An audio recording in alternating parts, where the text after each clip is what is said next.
जब भी मैं जेईई 2025 एस्पिरेंट्स के लिए वीडियो अपलोड करता हूँ, ये कमेंट्स मुझे हमेशा दिखता है कि मेरी 11th वेस्ट हो चुकी है। कहीं ना कहीं वो एक उम्मीद होती है कि इस एक साल के दौरान हम पढ़कर अपनी ड्रीम कॉलेज को अचीव कर ले। लास्ट 4 मंथ 3 मंथ पे बस स्ट्रेटेजीज आएगी, स्ट्रेटेजी को आप फॉलो करोगे, आपकी 93 से 95% हो जाएगी, लेकिन 99 शायद पॉसिबल नहीं होगी उस समय। थर्ड पॉइंट जो कई सारे एस्पिरेंट ने सुन रखा होगा कि smart work is better than hard work, लेकिन वो स्मार्ट वर्क करना कैसे? Road map for 99 percentile in JEE 2025। इस वीडियो के अंदर मैं आपको बिल्कुल भी जनरलाइज गाइडेंस देने नहीं आया कि आपको डिस्ट्रैक्शन कम रखना है, मोटिवेटेड रहना है, पूरे एक साल के दौरान 12 घंटे 15 घंटे पढ़ना है। इस वीडियो में अपने एक्सपीरियंस से मैंने खुद मेंस और एडवांस दोनों एग्जाम क्लियर कर रखी है, प्लस कई ऐसे स्टूडेंट्स को पढ़ा चुका हूँ, पर्सनली बैठकर पढ़ा चुका हूँ जो लोग ऑफलाइन कोचिंग्स में पढ़ रहे हैं। और इस वीडियो का हर एक पॉइंट आपको बहुत ज्यादा हेल्पफुल होगा 99 परसेंटाइल अचीव करने में इस एक साल के दौरान आपके 2025 के mains examination. Before this ages में आपको पहले बता दूं कि आपको लास्ट के 4 से 6 महीनों के अंदर में जो स्ट्रेटेजीज दी जाती है कि बस ये इंपॉर्टेंट क्वेश्चन सॉल्व कर लो। टोटल 90 चैप्टर्स है जेईई के सिलेबस के अंदर में, लेकिन आपको कुछ 15 से 20 चैप्टर से निकाल कर दे दिए जाएंगे और क्वेश्चन भी गिना कर दे दिए जाएंगे कि आप बस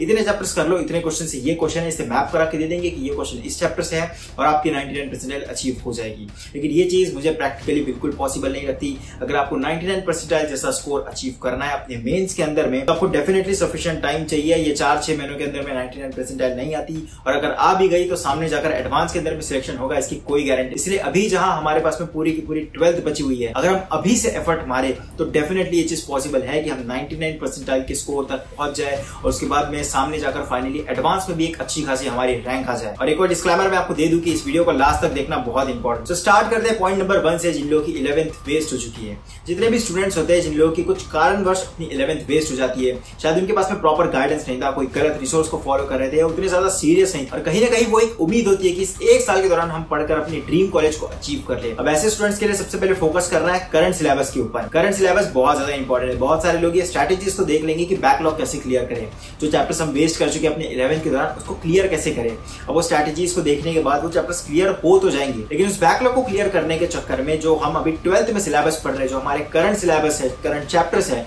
वो अगर बैकलॉग बन गए तो ये बहुत ज्यादा बड़ी प्रॉब्लम हो जाएगी, जिससे लास्ट मोमेंट पर सॉल्व करना पॉसिबल नहीं हो। इसलिए जितना भी करंट सिलेबस है उसके ऊपर में पूरा फोकस करना है। इस तरीके से पढ़ना है कि एग्जाम के पहले बस हमें उसको रिवाइज करना पड़े, ना ही ज्यादा हमें इसकी क्वेश्चन प्रैक्टिस करने की जरूरत पड़ेगी अगर हमने अभी सारे इसकी क्वेश्चन प्रैक्टिस कर लिए। इसलिए इस तरीके से पढ़ना है कि एग्जाम के पहले भी हमें सिर्फ और सिर्फ इन चैप्टर को रिवाइज करके जाना है, ज्यादा क्वेश्चन प्रैक्टिस करने की भी जरूरत ना पड़े। जिस दौरान आपके कोचिंग में कोई पर्टिकुलर चैप्टर चल रहा है जो लगभग 9 से 10 दिन तक चलता है, उसी दौरान आपको सारे क्वेश्चन की प्रैक्टिस भी कंप्लीट कर लेनी है मॉड्यूल्स में से। इस वीडियो में आगे ये भी बताऊंगा कि पर्टिकुलरली ऑनलाइन और ऑफलाइन एस्पिरेंट्स को मॉड्यूल्स के अलावा भी कोई और मटेरियल करने की जरूरत होगी या नहीं। पहले जितने भी 11th वेस्ट स्टूडेंट्स हैं, इन सारे स्टूडेंट्स के लिए एक बहुत इंटरेस्टिंग स्टोरी मेरे पास है। But before this just give me 2 minutes, let me explain something special for you. GATEWALA has come up with amazing batches for you. Let me introduce all the batches here. Parakram 2.0 GATE 2025 available in English and English language batch, जिसका discounted price है 7,200 rupees. विजय 2.0 GATE 2025 rank improvement batch, जिसका discounted price है 5,400 rupees. श्रेष्ठ 2.0 GATE 2026 batch, जिसका discounted price है 9,400 rupees. पराक्रम 2025 plus ESE plus GATE plus PSU batch D, जिसका discounted price है 11,999 रुपीज। श्रेष्ठ 2.0 GATE 2026 plus PSU plus placement preparation batch B for computer science and IT, जिसका discounted price है 15,999 rupees. श्रेष्ठ GATE 2026 chemical, जिसका discounted price है 15,999 rupees. पराक्रम 2025 CS and DA, जिसका डिस्काउंटेड प्राइस है 9,999 रुपीज। पराक्रम 2.0 GATE plus PSU plus placement preparation 2025 batch, जिसका डिस्काउंटेड प्राइस है 11,999 rupees. Now also experience infinite learning with batch Infinity by PW, offering GATE Khazana and PYQ books and much more. Let me tell you all the core features here. Lecture planner and test planner has been uploaded in the batch notice section. Classes will be conducted from Monday to Friday. MCQs, MSQs and NETs type of question aligned with the latest GATE pattern. Live lectures by the best faculty of India. Topic wise practice sheet will be provided. Live discussion will be there for practice sheet. The doubt engine will be there for solving student queries and doubts. Regular tests will be conducted. PYQs in quiz format with the video solution for relevant subjects. Question aligned with ESE and GATE pattern. और इन सारे ही batches को खरीदने के लिए आप मेरा coupon code use कर सकते हो, जो आपको नीचे स्क्रीन पे दिख रहा है। All the links are in the description, make sure to check it out. सब टॉपिक के ऊपर में वापस आते हैं, और स्टोरी से पहले ये चीज मैं आपको क्लियर कर दूं कि अगर आप एक ऑनलाइन स्टूडेंट हो तो ऑनलाइन स्टूडेंट्स के पास में टाइम बहुत ज्यादा होता है as compare to offline students. मैं दोनों ही स्टूडेंट्स को पढ़ा चुका हूँ, ऑनलाइन और ऑफलाइन। ऑनलाइन में खुद भी रह चुका हूँ, तो मुझे ये चीज पता है कि 4 से 5 घंटों के अंदर में ही तीनों क्लासेस कंप्लीट हो जाती है। वही ऑफलाइन कोचिंग के अंदर में 7 से 8 घंटे तक आपकी क्लासेस चल रही होती है। तो ऑफलाइन कोचिंग वालों को टाइम बहुत ज्यादा कम मिलता है। और इसी के साथ में ये भी जानना जरूरी है कि ऑनलाइन क्लासेस में सारी चीजें पहले से प्री डिफाइंड होती है कि यही टॉपिक्स पढ़ाना है, इतने देर तक पढ़ाना है, इसलिए क्लासेस जल्दी कंप्लीट हो जाती है, जिसके कारण टॉपिक उतने डेप्थ तक नहीं जा पाते। वही ऑफलाइन कोचिंग के अंदर में टीचर को होमवर्क भी डिस्कस करना है, कोई स्टूडेंट्स अगर डाउट पूछ रहा है उसको भी क्लियर करना है और बाकी फिर सिलेबस भी पढ़ाना है, इसलिए समय बहुत ज्यादा लग जाता है, क्लासेस देर तक चलती है। जो कंसेप्ट आपको समझ आता है वो ऑनलाइन से कई ज्यादा बेटर हो। और इसलिए जितने भी ऑफलाइन कोचिंग वाले स्टूडेंट्स हैं इनको सिर्फ और सिर्फ अपने कोचिंग के मॉड्यूल पर ही फोकस करना चाहिए रेदर देन कोई भी अदर रेफरेंस बुक, क्योंकि ऑफलाइन कोचिंग के मॉड्यूल्स कहीं तक सफिशिएंट होते हैं 99 परसेंटाइल को अचीव करने के लिए, प्रोवाइडेड आपकी कोचिंग से जो रिजल्ट आपको चाहिए वैसे प्रीवियस रिजल्ट आ रखे हो, वो भी हर साल। बट ऑनलाइन कोचिंग के लिए जैसे कि आपके पास में समय बहुत ज्यादा होता है और ये चीज मैंने नोटिस की कि सिर्फ मॉड्यूल सॉल्व करना उस पर्टिकुलर कोचिंग के ये चीज सफिशिएंट नहीं है, आपको मॉड्यूल के साथ में दूसरी रेफरेंस बुक भी सॉल्व करनी पड़ेगी। अब कैसे सॉल्व होगी दोनों चीजें, इतना ज्यादा टाइम कैसे मैनेज होगा, इसका भी प्रैक्टिकल सॉल्यूशन मैं आपको दे देता हूं। किसी भी एक मॉड्यूल के अंदर में अप्रोक्सीमेटली 150 क्वेश्चंस आपको एक चैप्टर के देखने मिलते हैं। कोई भी एक पर्टिकुलर चैप्टर 9 से 10 दिन तक चलता है किसी एक कोचिंग के अंदर में, उस 9 से 10 दिन के अंदर ही आपको उस पर्टिकुलर चैप्टर के मॉड्यूल्स को सॉल्व करना है, प्लस मॉड्यूल सॉल्व होते ही कोई और रेफरेंस बुक उठानी है और उसके कुछ सिलेक्टेड क्वेश्चन, कुछ अच्छे क्वेश्चन आपको सॉल्व करना है। आपके पूरे प्रिपरेशन में सबसे ज्यादा इंपॉर्टेंट कुछ होता है तो वो है मॉड्यूल या किसी भी रेफरेंस बुक को सॉल्व किस तरीके से करना। इसकी कंप्लीट प्रोसेस मैंने एक सेपरेट वीडियो के अंदर में डिटेल में एक्सप्लेन कर रखी है, जिसकी लिंक आपको वीडियो के लास्ट में मिल जाएगी। So remember this point, offline coaching वालों को सिर्फ मॉड्यूल सफिशिएंट है, वही ऑनलाइन कोचिंग वालों को मॉड्यूल के साथ में कोई और रेफरेंस बुक करने की भी जरूरत होती है, क्योंकि सिर्फ मॉड्यूल सफिशिएंट नहीं है। ऑनलाइन कोचिंग में 4 से 5 घंटे में ही क्लासेस कंप्लीट हो जाती है और 99 परसेंटाइल के लिए अगर आप दिन की 6 घंटे मॉड्यूल की प्रैक्टिस नहीं करें तो ये चीज कंप्लीटली पॉसिबल नहीं है कि आप ये अच्छे परसेंटाइल आए, आप ये अच्छे रैंक आए, क्योंकि 6 घंटे की प्रैक्टिस मस्ट है। आपको हर दिन 2-2 घंटे की each subject physics, chemistry, maths की प्रैक्टिस करना जरूरी है। 2 घंटे के दौरान भी टाइम बॉर्डेड क्वेश्चन प्रैक्टिस होनी चाहिए, वो पूरी प्रोसेस मैंने एक सेपरेट वीडियो में वैसे एक्सप्लेन कर रखी है। 6 घंटे की सिर्फ क्वेश्चन सॉल्विंग करना, मॉड्यूल सॉल्व करना बहुत बहुत इंपॉर्टेंट। वेल, जब भी मैं जेईई 2025 एस्पिरेंट्स के लिए वीडियो अपलोड करता हूँ ये कमेंट्स मुझे हमेशा दिखता है कि मेरी 11th वेस्ट हो चुकी है, क्या अभी पॉसिबल है जेईई क्लियर करना, जेईई 25 को क्लियर करना या एडवांस में सिलेक्शन लेना। इसके लिए मैं आपको एक शॉर्ट स्टोरी एक्सप्लेन करता हूँ। एक बार मैं क्लास में था और मेरे सामने 100 स्टूडेंट्स बैठे हुए थे और टास्क ये था कि आपको एक ऐसा टॉपिक दिया जाएगा जिस टॉपिक के बारे में आपको पहले से कोई नॉलेज नहीं है। उस 2 घंटे के दौरान आपको 300 वर्ड का एक एसे लिखना है, ऑनलाइन सारे ही रिसोर्स को देखकर उस टॉपिक के बारे में इंफॉर्मेशन गैदर करके आपको 300 वर्ड का एसे लिखना है 2 घंटे के दौरान। अब उन सारे ही 100 स्टूडेंट्स ने मुझसे स्टार्टिंग में डाउट पूछा कि क्या ये चीज पॉसिबल है इन 2 घंटों में हम ऑनलाइन रिसर्च करके उसकी इंफॉर्मेशन गैदर करके हम एक एसे लिख सकते हैं। तो मैंने उनको एक शॉर्ट रोड मैप दे दिया कि आप इस तरीके से ये वेबसाइट पे जाओगे, ऐसे ढूंढोगे और अपने एसे को कंप्लीट करोगे।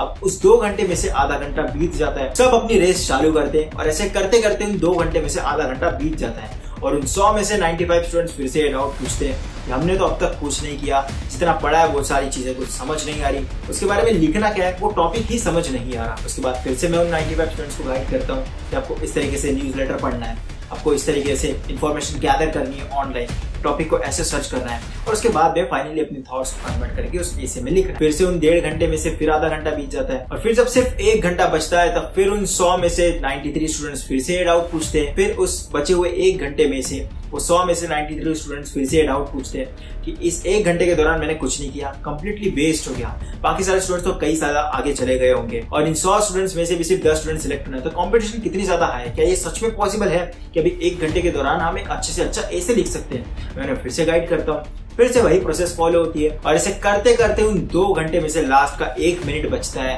और फिर भी उन 100 में से 90 स्टूडेंट फिर से डाउट पूछते हैं कि क्या अब भी पॉसिबल है कि हम इस आखिरी के 1 मिनट में 300 वर्ड का एसे लिखें। तो मैंने उन 90 स्टूडेंट्स को रिप्लाई दिया, you guys are very great, आप लाइफ में बहुत ज्यादा आगे जाओगे। आपके एग्जाम के लास्ट के 4 महीने, 3 महीने, 2 महीने, 1 महीने तक स्टूडेंट्स ये डाउट पूछेंगे क्या अब भी पॉसिबल है जेईई को क्लियर करना, आईआईटी को क्लियर करना। और अलग अलग चैनल पर ये वीडियोस आते रहेंगे कि how to clear IIT JEE in last 4 month, last 1 month, in last 1 day और in last 1 hour. Mind my words, अभी आपके पास में सफिशिएंट टाइम है, तो इस टाइम को बिल्कुल भी वेस्ट नहीं करना है। बस 1 साल के दौरान पढ़ना है, अपने पूरे 12th के दौरान पढ़ना है, एक अच्छी आईआईटी को सिक्योर करना है। और लास्ट के 4 मंथ 3 मंथ पे बस स्ट्रैटेजीज आएगी, स्ट्रैटेजी को आप फॉलो करोगे, आपकी 93 से 95 परसेंटाइल हो जाएगी, लेकिन 99 शायद पॉसिबल नहीं होगी उस समय। सो आई होप ये एक स्टोरी जितने भी एस्पिरेंट्स की 11th वेस्ट हो चुकी है और जो बार बार ये क्वेश्चन पूछते हैं कि अब भी पॉसिबल है आईआईटी क्लियर करना, ये उन सारे एस्पिरेंट्स के लिए बहुत ज्यादा हेल्पफुल होगी और उनको कुछ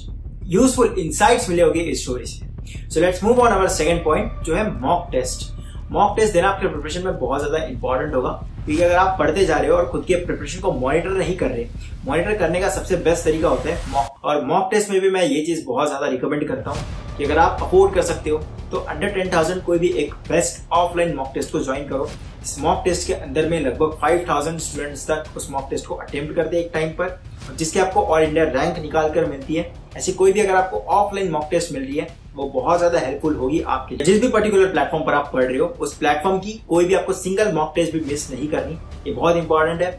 मॉक टेस्ट से भी ज्यादा इंपॉर्टेंट उस टेस्ट का एनालिसिस होता है। ऐसे बिल्कुल नहीं करना है कि हर दिन बस मॉक टेस्ट देते जा रहे हैं, उसका स्कोर आ गया वो देख लिया और सेकंड टेस्ट पेपर में मूव किए। ऐसा बिल्कुल नहीं होना चाहिए। अगर आपका टेस्ट के अंदर में 40 to 50 स्कोर भी आ रहा है 300 में से, फिर भी ये बहुत इंपॉर्टेंट है कि उस स्कोर को एनालाइज करो। जो क्वेश्चन सॉल्व किए क्या उसे सॉल्व करने का और ज्यादा आसान तरीका हो सकता था? जो क्वेश्चन गलत हुए वो क्वेश्चन गलत क्यों हुए? जो क्वेश्चन हमने अनअटेम्प्टेड छोड़ दिए, उसको अटेम्प्ट ही नहीं किया, वो क्वेश्चन क्यों छूट गए? क्या इस टाइप के सिमिलर क्वेश्चन हमने लेक्चर में भी सॉल्व कर रखे, क्या पहले सॉल्व कर रखे, फिर भी ये क्वेश्चन हमसे अभी सॉल्व क्यों नहीं हुए? ये सारा एनालिसिस बहुत ज्यादा इंपॉर्टेंट होता है, जो कहीं ना कहीं आपको हेल्प करता है सामने स्कोर इंप्रूव करने में। और इसी के साथ एक और पॉइंट मैं बता दूं कि आज के दिन मैंने देखा है कि हर किसी को अपना कोर्स, अपने नोट्स और अपनी टेस्ट सीरीज बेचनी है। इस टाइप का मटेरियल, कोई भी टेस्ट सीरीज या नोट्स बनाने के लिए आपको बहुत ज्यादा एक्सपर्टीज लगती है, बहुत ज्यादा एक्सपीरियंस लगता है। और ये जितने लोग फ्री के नोट्स या पेड नोट्स या जितने भी टेस्ट सीरीज बेच रहे हैं, इसकी प्रोसेस मुझे अच्छी तरीके से पता है। कोई भी अदर बुक्स लो, उसकी क्वेश्चंस निकालो, सिलेक्टेड क्वेश्चंस निकालो, उसको चैट जीपीटी के थ्रू रिफ्रेश करो और अपने मॉडल के अंदर में या नोट्स के अंदर में छाप दो। इस तरीके से जेई क्लियर नहीं होती। इसलिए मेक श्योर कि जो भी नोट्स या टेस्ट सीरीज आप फॉलो कर रहे हो वो एक वेल सर्टिफाइड टेस्ट सीरीज हो, वो एक वेल सर्टिफाइड नोट्स हो। भले वो नोट्स कोई फ्री में भी क्यों ना प्रोवाइड कर रहा हो, लेकिन वो वेल सर्टिफाइड हो। पर्टिकुलर मॉड्यूल या रेफरेंस बुक की 20 से 30 साल की लेगेसी उसमें लगी हो, उस 20 से 30 साल का एक्सपीरियंस उसमें लगाओ, तब जाकर इस तरीके के नोट्स या टेस्ट सीरीज से रिजल्ट निकलता है। So please be aware from such type of miss selling. Third point, जो कई सारे एस्पिरेंट ने सुन रखा होगा कि smart work is better than hard work, लेकिन वो स्मार्ट वर्क करना कैसे? डेफिनेटली ये चीज ट्रू है कि smart work is much much better than hard work, लेकिन अगर आप इस सिर्फ एक साल के दौरान पढ़ने की कोशिश कर रहे हो, इस एक साल के दौरान अगर आप आईटी क्लियर करने की कोशिश कर रहे हो, तो आपको हार्ड वर्क भी नेक्स्ट लेवल का लगेगा और आपको स्मार्ट वर्क भी बढ़ाने की जरूरत पड़ेगी। फॉर एग्जांपल मैं आपको एक एग्जांपल देता हूं। जब मैं अपने आईटीएन फ्रेंड्स के सामने ये चीज डिस्कस करता हूं कि मैं अपने टाइम पर 15 से 16 घंटे पढ़ता था, तो उसमें से कई सारे फ्रेंड्स से सुनकर हंसते हैं कि 15 से 16 घंटे पढ़ने के बाद भी तू आईआईटी मद्रास में, आईआईटी बॉम्बे में नहीं है। कि वो सारे अपने टाइम पर सिर्फ और सिर्फ 8 से 9 घंटे की पढ़ाई करते थे, जो सफिशिएंट होती है डिसेंट सी रैंक आईआईटी में क्लियर करने के लिए। लेकिन वही जब मेरे पास में एक पर्टिकुलर गाइडेंस नहीं, वही गाइडेंस के नाम पे कई सारे लोग बैठे थे मिस गाइड करने के लिए यूट्यूब के ऊपर में, हर जगह से बस अलग अलग चीजें सुनता था। किसी टीचर ने बोला नोट्स बनाओ, या फिर कोई यूट्यूबर इन्फ्लुएंसर आकर बोल रहा है कि नोट्स मत बनाओ, इस तरीके से पढ़ो, ये क्वेश्चन सॉल्व कर लो, ये मटेरियल सॉल्व कर लो, ये चैप्टर्स इंपॉर्टेंट है। इसी तरीके से मैं अलग अलग चीजों को बस अपना मैग्नीट्यूड बढ़ाकर स्टडी का इसे पढ़ता गया, और उसके कारण जितना उसमें से आउटपुट आना था वो आउटपुट आया। कई चीजों के कारण रिजल्ट थोड़ा डाउन भी चले गया, लेकिन एट द एंड कहने का मतलब ये है कि जितना हार्डवर्क मैंने अपने टाइम पर लगाया बिना गाइडेंस के, उतना ही एफर्ट अगर मैं किसी ऑफलाइन कोचिंग में रहकर लगाता, ये एक प्रॉपर गाइडेंस में लगाता ऑनलाइन पढ़ते हुए भी, तो एक एक्सेप्शनल रैंक आने की पॉसिबिलिटी। सो इसीलिए हार्ड वर्क के साथ में स्मार्ट वर्क भी बहुत ज्यादा। अब स्मार्ट वर्क का सिंपल सा मतलब होता है कि हर दूसरे तीसरे इंसान की गाइडेंस फॉलो करने की कोशिश मत करो, हर दूसरे तीसरे से ज्ञान लेने की जरूरत नहीं है। किसी एक बेस्ट और पर्टिकुलर गाइडेंस को फॉलो करने की कोशिश करो। और ज्यादातर मैं रिकमेंड यही करता हूँ कि अपने टीचर की सुनो। और एक और चीज मैं आपको अपने एक्सपीरियंस यहाँ पर क्लैरिफाई कर दूं कि importance of your teachers are much much greater than all the IITians जो आपको गाइड कर रहे हैं, इंक्लूडिंग मी ऑल्सो। खैर अब तो कोई ऐसे लोग भी आ गए जिन लोगों ने खुद एडवांस क्लियर नहीं कर रखे, लेकिन एडवांस के लिए गाइड करें। क्योंकि अगर मैंने कोई एक पर्टिकुलर एग्जाम क्लियर कर रखे है या मैंने कोई एक पर्टिकुलर ड्रीम कॉलेज छोड़ रखा है, इसका सिंपल सा मतलब है कि कोई एक स्पेसिफिक सा रास्ता है जिस रास्ते से मैं ऑलरेडी जा चुका हूँ। अब आपको उस रास्ते से जाना है। अब उस रास्ते में आपको कहां पर हर्डल्स आएंगे, मैं आपको ये गाइड कर सकता हूं कि यहाँ पर एक पेड़ आएगा, वहां पर आपको रुकना नहीं है। वो रास्ता, ये वाला रास्ता ज्यादा आसान दिख रहा होगा, लेकिन इस रास्ते से नहीं जाना, यहाँ पर आप फंस सकते हो।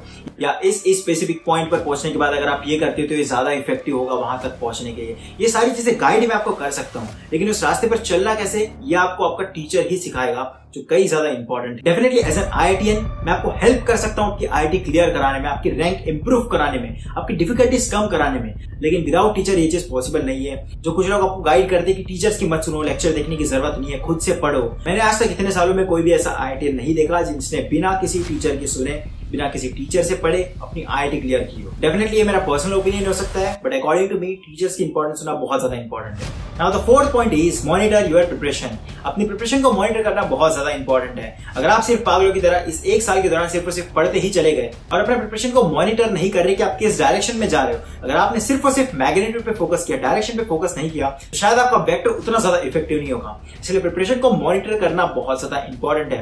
अगर आप कोई एक टारगेट ले रहे हो कि इस 9 दिन के दौरान ये चैप्टर की प्रैक्टिस कंप्लीट हो ही जानी चाहिए, तो उसे मॉनिटर करना बहुत ज्यादा इंपॉर्टेंट है कि आज मैंने इतने क्वेश्चन सॉल्व किए, इस एक हफ्ते तक इतने क्वेश्चन सॉल्व हो ही जाने चाहिए। और उसके बाद उस मॉनिटरिंग डेटा को हर रोज रात में एनालाइज करना भी बहुत ज्यादा है। इसलिए अपने प्रिपरेशन को प्रॉपरली मॉनिटर करें। वैसे ये टॉपिक बहुत ज्यादा बड़ा है, इसके ऊपर में मुझे स्पेसिफिकली अलग से वीडियो बनानी पड़ेगी। मैं अपने टाइम पे किस तरीके से अपने प्रिपरेशन को मॉनिटर करता था। डेफिनेटली जितना टारगेट हम सेट करते हैं उतना टारगेट कभी अचीव नहीं होता, लेकिन ये चीज बहुत ज्यादा डेफिनेटली ये चीज बहुत ज्यादा इंपॉर्टेंट है कि हम एक टारगेट मेंटेन करके चले, उस टारगेट को अचीव करने का ट्राई करें और अपने प्रिपरेशन को मॉनिटर करें। किसी भी मॉड्यूल या रेफरेंस बुक को किस तरीके से सॉल्व करना है उसे आप इस वीडियो में देख सकते हो। और अगर किसी को भी इस वीडियो से कोई प्रॉब्लम या हर्ट हुआ हो, then it's not my mistake, improve yourself. Okay.